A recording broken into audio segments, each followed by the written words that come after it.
अस्सलामुअलैकुम। आम इंतख़ाबात 2024 के बाद ये आज की जो मौलाना फ़ज़ल रहमान साहब की प्रेस कॉन्फ्रेंस थी, इंतहाई अहम थी और बहुत बड़ी थी। इसके पीछे बहुत सारी वजह हैं और आज जो उन्होंने पैगामात दिए हैं मुक़्तदिर हलकों को, अपने सियासी स्टेक होल्डर्स को, तो इसके अंदर बहुत सारी चीज़ें हैं। और मौलाना फ़ज़ल रहमान की जो माज़ी की सियासत थी, आज उनका जो बॉडी लैंग्वेज थी, आज उनकी जो नपी-तुली गुफ्तगू थी, उससे भी मुस्तक़बिल थोड़ा मुख्तलिफ नज़र आ रहा है कि शायद माज़ी की जो सियासत थी वो चीज़ मुस्तक़बिल में ना हो। तो कुछ मेन जो उनके बयानात हैं उन पर तबसरा करते हैं। सबसे पहले तो मौलाना साहब ने आज इलेक्शन के नताइज को यकसर मुस्तरद कर दिया है और उन्होंने कहा कि ये तारीख साज धांधली थी, जिनकी पाकिस्तान की तारीख की सबसे बड़ी धांधली इलेक्शन 2024 में हुई है। इसके साथ साथ उन्होंने अपोजिशन में बैठने का ऐलान किया है, लेकिन तफजात के साथ, खुशी के साथ नहीं, तफजात के साथ बैठेंगे और डट कर वो अपोजिशन भी करेंगे। और इसके साथ साथ ये मुकाबला उन्होंने कहा कि ऐवान के अंदर नहीं होगा, बल्कि मुकाबला जो है वो मैदान के अंदर होगा। तो वो भरपूर तरीके से इंतखाबी धांधली के खिलाफ तहरीक चलाने का बाकायदा ऐलान कर चुके हैं। और ये ऐलान जो है ये मौलाना फ़ज़ल रहमान का ज़ाती नहीं है, बल्कि ये 2 दिन से एक उनकी पूरी जो शुरा है उनकी तरफ से तमाम सूबाई रहनुमा भी उसके अंदर मौजूद थे। और ये इनकी जो मीटिंग थी, जो कॉन्फ्रेंस थी, ये 2 दिन तक जारी रही है। और आज उसके बाद उसका एलामिया जो है वो मौलाना फ़ज़ल रहमान साहब ने सुनाया है और मुक़्तदिर हलकों को और पाकिस्तान के अवाम को ये पैगाम दिया है।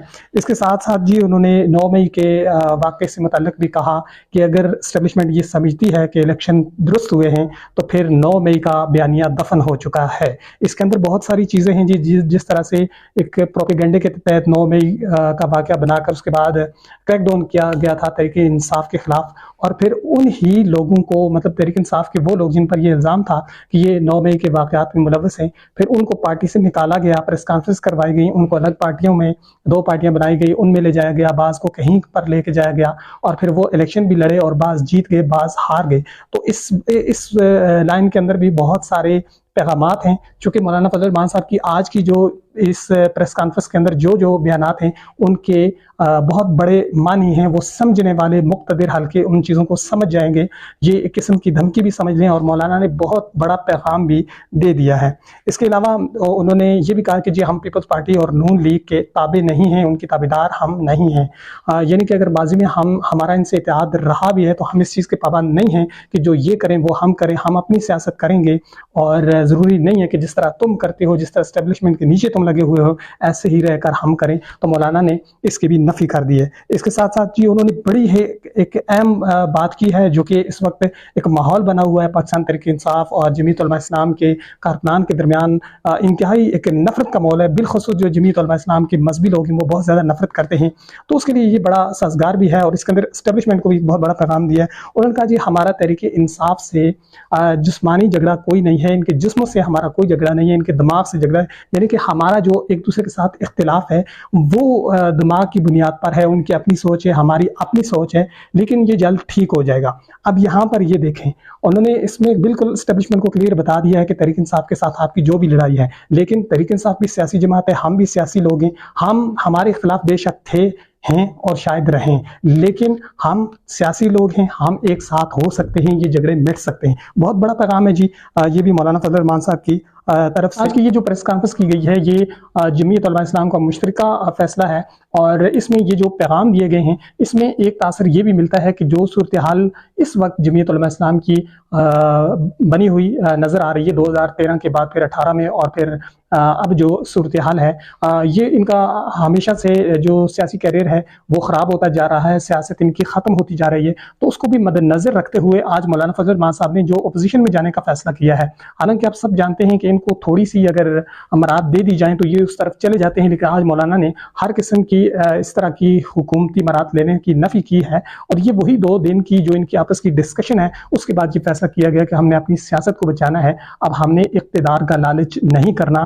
तो अब बज़ाहिर ऐसा लग रहा है कि मौलाना फ़ज़ल रहमान की आज की जो प्रेस कॉन्फ्रेंस है और आज का ये जो फैसला है, तो ये अपोजिशन में जाने का फैसला, ये इस पर अटल फैसला है, डट कर रहेंगे और ये डट कर मुकाबला करेंगे अपनी सियासत को बचाने के लिए। और मेरा ज़ाती तजज़िया भी ये है कि अगर मौलाना फ़ज़ल रहमान साहब अपनी बात पर डट जाते हैं तो इनकी जो सियासी साख है वो ठीक हो सकती है। चूँकि पाकिस्तान तहरीक इंसाफ और इमरान खान का इनसे इख्तिलाफ भी ये था कि ये जाके उन चोर डाकुओं के साथ मिल जाते हैं, इस वजह से हमारा इनके साथ इख्तिलाफ था। अगर सिविलियन बालादस्ती के लिए या कि हमारे साथ खड़े हो जाते हैं, ये जो बयानिया हमारा ये अपनी तरीके अलग चलाते हैं, तो हम इनको सपोर्ट करेंगे। ठीक है, चोर डाकुओं के साथ अगर ये जाकर नहीं बैठते, ये सिविलियन बालादस्ती के लिए खड़े होते हैं, तो हमें इनसे कोई एतराज़ नहीं है, हम इनके साथ खड़े होंगे। वो अपनी पार्टी की गिरती हुई साख को बचाने के लिए, उसे खड़ा करने के लिए किसी भी किस्म की मराहत नहीं लेंगे और वो अपोजिशन में जाकर बैठेंगे, डट कर मुकाबला करेंगे उन ताकतों का जो कि जमहूरियत के खिलाफ हैं, जो कि सियासत के अंदर मुदाखलत करती हैं।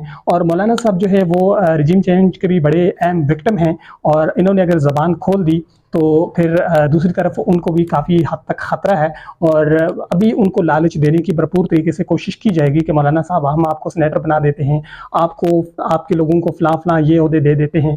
लेकिन अगर मौलाना ने यहाँ पर अपनी पार्टी बचानी है या सियासत बचानी है, अवाम के अंदर अपने आप की वैल्यू बनानी है, तो फिर उनको अपने आज के इस फैसले पर डटना होगा। अगर वो डट जाते हैं तो उनकी सियासत दोबारा से बहाल हो सकती है, उनकी पार्टी दोबारा से खड़ी हो सकती है, अवाम के अंदर वो उसकी वैल्यू बन सकती है।